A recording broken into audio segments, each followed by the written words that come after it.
I thank you, and the family of Harold Smith thanks you for coming here today to celebrate the life of Harold Pirate Smith.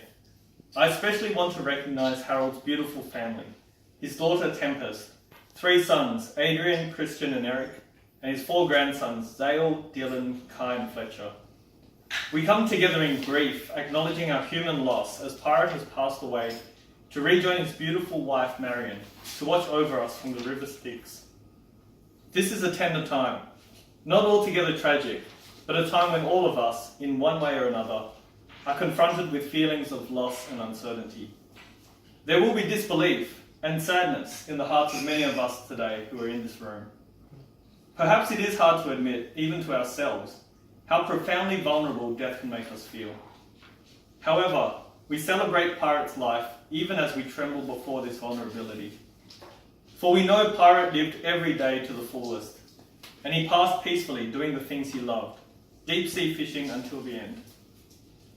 Whether we die quickly or slowly, we must all face the prospect of having to give up everything we think we are before we go to the great sea. Our celebration of our love for Harold cannot blunt these feelings. It is not about feeling better, but about finding strength and support in the sharing of this love, about experiencing fully all our joy and sorrow, and by discovering that love can reveal itself even more deeply in times of loss.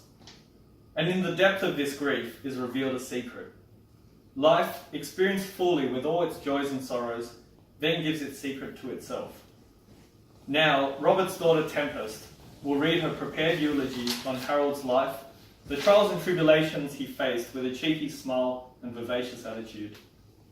Thank you, Tempest. Robert was my father. He was a great man and taught me how to love the sea. He always had a quick remand or a trollish jibe up his sleeve, and he never let a joke go past. Pirate has a strong network of friends and family he leaves behind after so tragically loving him. He will be missed as a beloved grandfather, father, and friend. He would have wanted to say a special goodbye to all his angling friends. You were the community that he clung to and kept him sane throughout his turbulent life. He will guide your hooks and weigh down your sinkers, so remember him as you cast off. It is nice to know that he will finally be able to join Mum in heaven. He always worried in the past that she would just be lonely up there without him. He has never forgotten the love of his life, and I know they're there watching over us from heaven. I love you and miss you, Dad. Good night, Pirate. My friends, everyone who sits in this room today is a gift to everyone else here. When we are together, just our presence, even in silence, is a deep comfort. Who among us has not passed through the trials and bereavements of life? Some bear fresh wounds in their hearts and feel very keenly the kinship of sorrow. Others, whose days of mourning are more remote, still recall the comfort that sympathy brought to their hearts.